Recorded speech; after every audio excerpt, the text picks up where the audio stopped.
What do we know? Yes, obviously, Satan becomes the poster child for the divine beings who've sinned, right? So he becomes, or when we say Satan, I'm using it wrong. Satan just means adversary. Lucifer, that the covering cherub, and he was obviously one of the highest, he does become the poster child, but it doesn't mean that every time it says Satan, it's Lucifer in scripture, right? So that's also another dangerous logic that we've got to fix if we want to start handling, especially Moses, to start with, right? Obviously, the scripture, Genesis 3:15, is well known to believers. I'll put enmity between you and the woman, between your offspring and her offspring. He shall bruise your head and you shall bruise his heel. We all know that prophetically. It obviously relates to Jesus, of course, that it gets into to that. So we're going to press pause now on that. That is the traditional entry point where Christian evangelism and whatever, when you get saved, starts with that.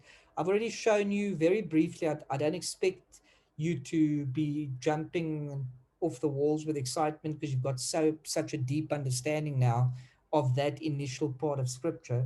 What you should be left with is a lot of questions. What you should even be left with is a bit of confusion and unsettledness because you're like, what has this guy just said? It wasn't a snake. It might not have been Lucifer. There was witchcraft in the garden. And these things, this was a seraph. What is a seraph? I've never heard of a seraph before. And what's this fire issue with them? That's the healthy place to be. Unless, of course, you've already come through studies of this kind and you've settled a lot of that. The reality is, if your basic Darren. Christian idea is rattled, that's not a bad thing. Yes. Sorry, Darren. Just it might seem a silly question, but seraphim, does that automatically mean were they negative entities, or can seraphim mean like angelic beings, or is it only demonic beings? So So demonic realm type thing. firstly, that's a wonderful question. It's definitely not stupid. Seraph would be the singular, so that's a single. So what we know is that all everything God creates in its initial state, it is good, right? So if God created the seraph or the seraphim, which is plural because of the I am, what we know about that is it was created good. Like I said to you, And for that his purpose? that seraph would have been in God's presence. He would have had access to God's presence. So that entitles him to have information that not everyone has, which is why he can so easily influence Eve. Eve would have known this, right? Eve knew this. I mean, what? Just stop for a second. A talking snake. Does that seem normal? It's obviously not normal. So this wasn't just a regular snake. This was a being that would have introduced itself as a high ranking official, and they wouldn't have been lying when they did that. So obviously, Eve engages, but I don't even think that was the first time this Eve met this. So, Kerry, in the initial state, that seraph that came was a perfectly created being. It was from God's counsel, it was a messenger from God. But of course, what do we So, obviously sorry, know? another random question. Would it imply that seraphim have free will like human beings Oh, do? yes, Will to choose yes, God's yeah. obedience or not? every Okay. everything God, every sentient creation that God has made has free will. In fact, Kerry, as the humdinger, what we often do is we project that we are the real thing and the supernatural realm is at our disposal and subject to us. But we've got it wrong. Yes. Initially, the why do we call those higher class of beings who fell? Why do we call them watchers? Because they actually had superior authority. They were judges, so they had authority. So we get that wrong. I mean, whenever angels are sent to any of the Bible figures that are the heroes of the story or caught in a story, who seems to be the who seems to be the more powerful figure between the messenger from God and the human being? So two questions. Kerry, you can answer, or anyone else can answer to help get the good answer for Kerry. Two questions. Number one, who seems to be the superior in the meeting between the heavenly, let me rather, the celestial visitor and the human being? Question 1 is, who seems to be superior? Question 2 is, why do you say so? Anyone can tackle that. Firstly, who seems to be superior? The celestial being, because you think he came from God. You're right, Kathy, but what's the proof of that? If someone says to you, prove it to me from the text, what would you say to them about every one of those encounters? They all have the same thing in common. Darren, I don't know if you Yes, can hear me. yes. Don't they start worshiping and then they stop? They usually stop them from worshiping. There we go. In just about every encounter, the human being realizes that this being that's here is above me. And the logical thing is to bend my knee and give worship or adoration to who's come for me. So there's your evidence that they are superior to us. Now, do we know that? How do we know that they've got free will? Easy. Some of them fell. They rebelled. They couldn't rebel if they didn't have the free will. So they had free will before we have free will, which is a whole topic on its own. Nandi and I spoke the other day, and Kerry, I think you're confirming it in a way now too with your questions, that we need to do some sessions just on discussing the classes of divine beings, whether they are still because I mean, in the Christian circles, it would help me to understand more so Lucifer in his original form. right. Then we'd better be able to place where he went, where things went wrong. Right. Because it did surprise me a little when you said it wasn't necessarily Satan, whereas in the Christian theology we're taught obviously that was the adversary. Right. Yeah, So that's no, bent to that is my the knowledge Christian of way. his. Yeah. No, it's way broader than that. And one of the easiest evidences, Kerry, is that you look at Paul. What does Paul say? We don't battle against flesh and blood, but against Principalities, and powers powers. and rulers. Yeah. I mean, he's describing 3 levels there. If it was as So he's simple not as saying Satan, he could have just said, oh, we're battling against Lucifer. Yeah. So there's legions. Oh, it's highly complex. Not impossible to understand, but sadly, again, can I say it? Christianity's dropped the ball on that one. But for a very simple reason, because it thinks it's going to hit out in a rash if it does anything Jewish. So it just creates a bit more work for us, but we'll do it. We'll get it. We'll get Thanks, through Darren. it. Okay, so I said we're going to press pause on that whole section. And as we've seen now again, as Kerry is rightly pointed out, the history of all of that stuff and the supernatural element is we need it. That's why I needed to put a little bit of that in now. But I am saying pause on that, not permanently. We just won't probably get a lot into that tonight unless questions go that way. Because we're going to turn our focus to something else now. So sometime later, the saga continues. So we've got the garden event, lots gone on there. Moses has dropped some serious, crazy hints of things that are going on there with the seraph and whatever that's supposed to mean. That's a lot going on. We've touched a bit on that. Okay. So we've got all of this that I said, the chapters that we end up going through for part 1 of as easy as 1 to 3. But more specifically now, we're going to focus in now. We're going to hone in our attention on Adam 2.0. That's where we're going to go now. Get ready for a wild ride. And as I said, please stop me and ask questions if you need to. Otherwise, I'm going to assume everyone's fine. That might be to the detriment of the people who will only listen to the recording. So ask the good questions on their behalf, please.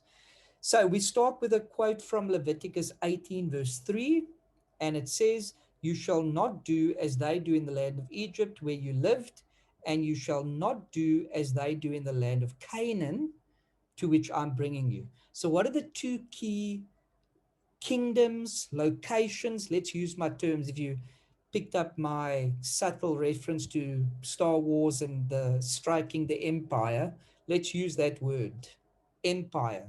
What 2 empires already mentioned here that God's saying? You're sitting between these 2 empires, Egypt and Canaan. Canaan. Right. So we've got Is this God? Yes, Kathy? Sorry, is this God talking to Moses? Now this is Moses talking to the people, to Israel. All right.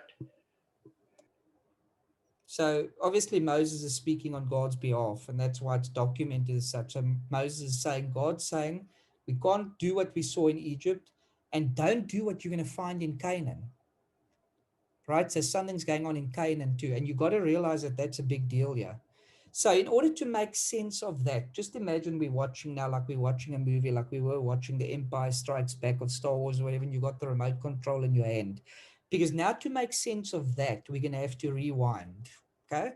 Because we can't just drop in there. We're going to have to rewind. So by the time Moses is leading the Israelites out of Egypt, okay, he's saying, don't do what you saw in Egypt, and don't do what you're going to find in Canaan. Is that just the start of the story of Canaan? Like, I mean, where Moses says that in Leviticus, is that the first time Canaan is mentioned? No. And it matters. So here we go back. I'm calling this little piece of the teaching now the flood, the curse, and the kingdom. Sounds like a Harry Potter movie or a Game of Thrones or something. The flood, the curse, and the kingdom, which is going to make sense now. So let's get into this.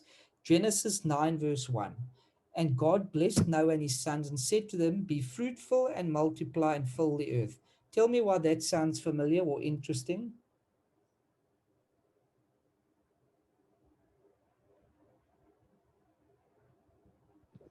That's the first Torah commandment to man, to Adam. Right. To Adam, yeah. But this time it's to Noah. Here's your first opportunity again to put your new scholarly skill into practice to be a good Bible scholar. Whose head are we trying to get into? We're trying to get into Moses' head. Yes, Dad? So is it like after Adam messed up, Noah is the next chance, next best thing? So he's almost restarting the creation. Well, I shouldn't say creation, but the population of the earth. And the fact is that he says, be fruitful and multiply and fill the earth. So it's not even about Israel yet. It's still about the nations. Am I right? Right. Because where are we? Genesis 1 to 11 is the history of the world before the Jews. So is Noah a Jew? No. No. You get it? No. Sorry, it was a lame one. There's no Jews here yet. We're nowhere near Jews yet. So again, please constantly remind yourself, you must say this to yourself almost every slide if you want to. I'm almost inclined to make us want to say it out together as every slide switches over. I'm trying to get into Moses' head. Because I think if you actually learn to do that, because what are you asking? What should you be asking? What were you thinking, Moses, when you said this? If you can get into the habit of just doing that, you will bump up your scholarly ability a heck of a lot because of what it will achieve. So just keep that in mind. We are getting into Moses' head. So is it clear to you that Moses is intending for Israel, that is leading out of Egypt, to see Noah as a second Adam? That's clear, right? I mean, that's why he's picking this text and this situation to say this. Now, Genesis 9:9.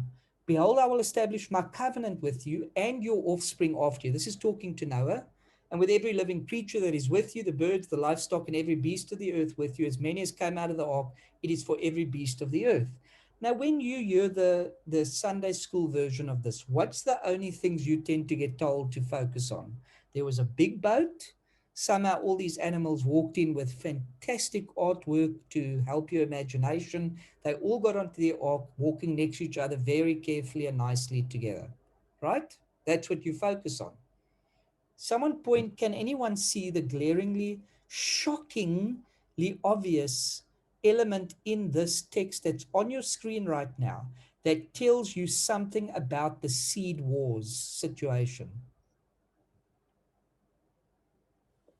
Yes, Darren, it's a restart of almost of the creation again, but the Noahide covenant comes through. And just a reminder again, as said before, that the Noahide covenant had nothing to do with Abraham or Israel. And so God was seeking to do a round two with mankind. Right. But as we know what happens at Babel, so without jumping ahead, it's almost looking to me like God says, okay, the round one failed, round two with Noah failed at Babel. So my last chance is to do a covenant at Sinai with the Hebrews Right. or Jews. Now that's all right. That's perfectly right, Dad. So you're not wrong at all. But I want to show you standing right in this text is something most people are completely overlooking in Christian contexts. Yeah. What's one of the issues of the seed wars? What did the seed war prophecy say? Enmity with the woman's seed and with the seed of the seraphim, right? Or the seraph, or generally just all of those fallen beings, right? Does that make sense? Would we agree? Would anyone want to contest that I'm saying the seed wars doesn't speak just to one of the fallen beings, it's the whole unit, it's the whole process of all of them. Is that okay with you guys? Does that make sense if I say that? Yes. Now watch this. Yeah, that's clear. Remember I've said to you that the problem, part of the sin of the watchers, remember watchers are the original high-ranking celestial beings. The watchers are the high-ranking celestial beings that sinned. Part of their sin was to mix what? We've done this before with seed wars before. What was part of their sin? What did they mix?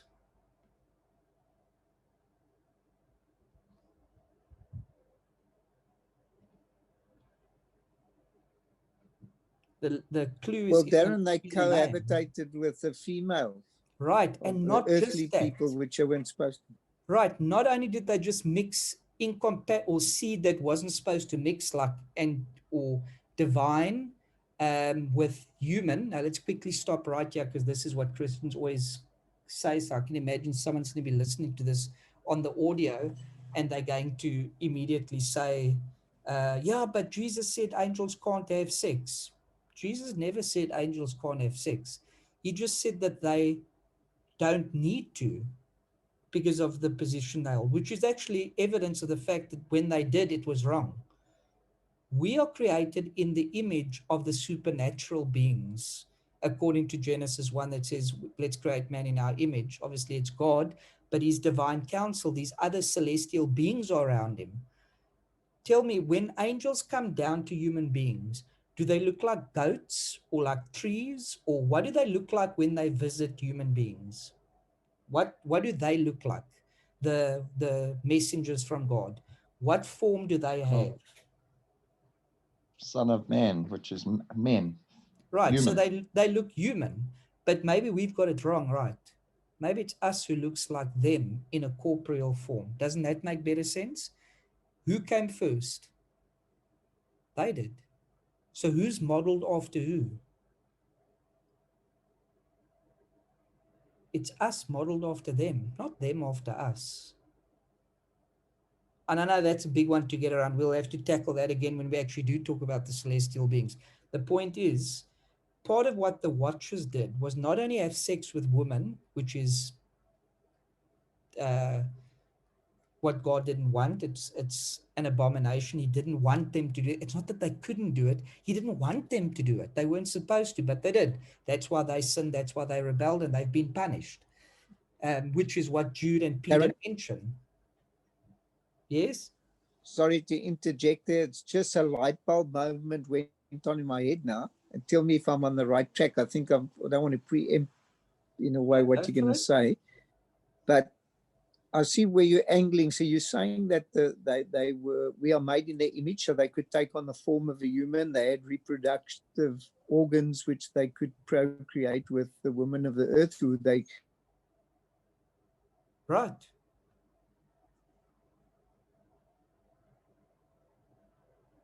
So Yeah. they've got the potential for sexual urges, and they definitely found the women of the earth, especially their long hair, very attractive. And so basing all that, I see a pattern developing here about the Nephilim. yes, and not only do they come and cohabitate with the earthlings or the woman, they also gave them knowledge which they were party to. So they Yes. knew both sides of the coin, although Yes. they didn't practice witchcraft or evil while they were in the celestial area of heaven, if we can call it that.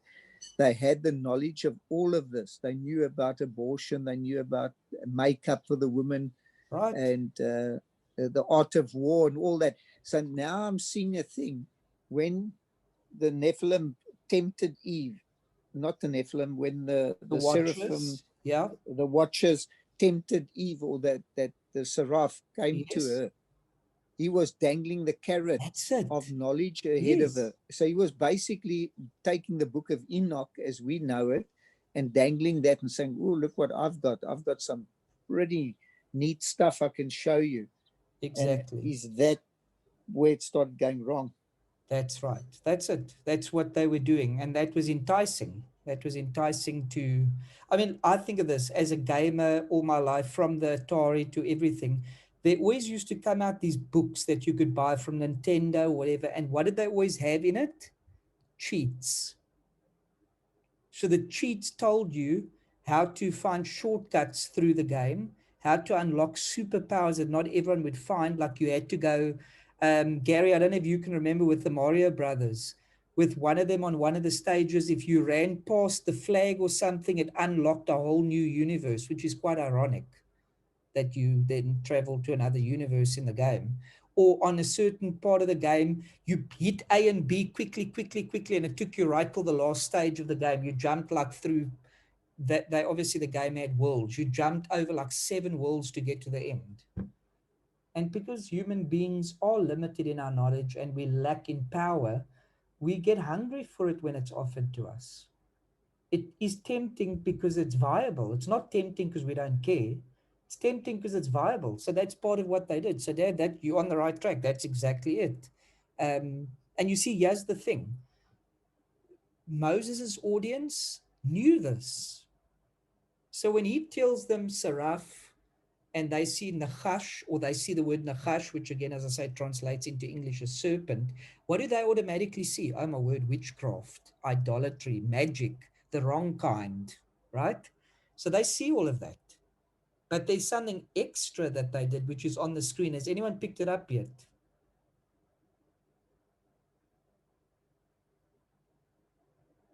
They mixed not only their seed with human beings, what else did they mess with? Animal seed, animal reproductive ability. How do I know it? Moses is very concerned about it. Someone point out for me, I'm going to put it on the screen now, but someone point out for me how you know in Genesis 9 verse 9 that Moses is desperately worried that Israel starts doing the same stuff with the watchers. Remember the watchers, those fallen ones? The Nephilim are their offspring. So don't confuse Nephilim with the watchers. The watchers are those higher class, as we said, seraphim, and there's others as well. But let's keep it as simple as we can. We've got that covered. Point out for me how you know Moses is driving home the point to Israel. We cannot do what the watchers taught Adam and Eve and people after them to do. It's on your screen.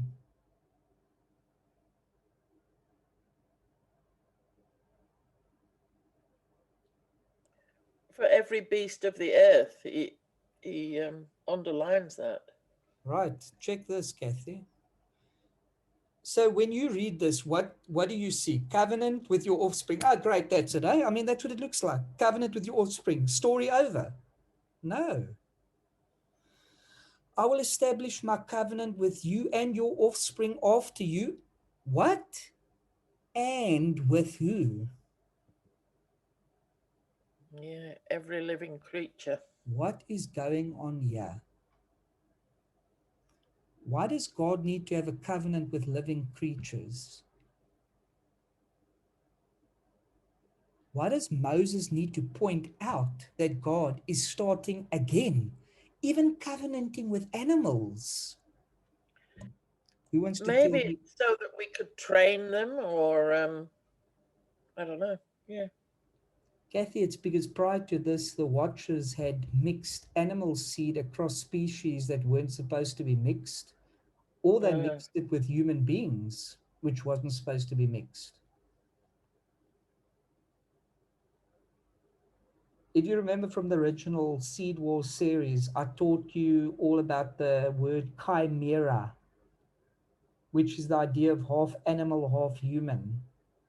When you get into mythology, you see the centaur, which is half human, half horse, and mermaids, right? Half human, half fish. Do you really think all of these things were just made up? You go into any culture that's got some tie back to ancient times, and they have got recollection and stories of beings that are mixture of animals and humans, or something ghastly, really. Can you see that Moses is saying we are going to start again here, and we are going to get this story right? So he's showing them God tried again after Adam and Eve.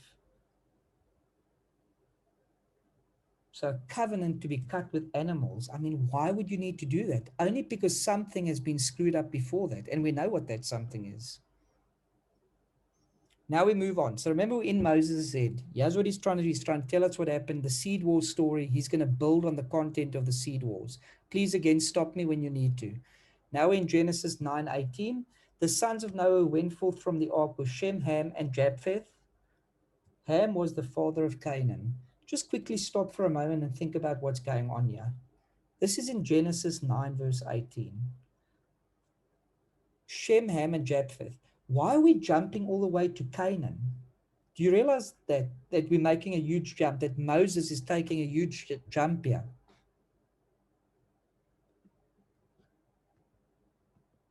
What does that jump prove?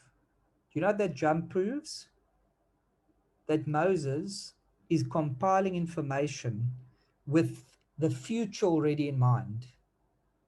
So what this tells you, please pay attention to this, and I need to make sure you guys understand this. The very audience that's going to read Genesis 9:18, the original audience, the people it's actually meant for, which is not you and me, the people it's actually meant for, they are not reading this simply as some historical record. They are also looking ahead, that Moses is telling them, hey, we're ending up in Canaan. So this backstory on our way to Canaan is to know that Ham was the father of Canaan, which is the land we're going into. Does that make sense to everybody?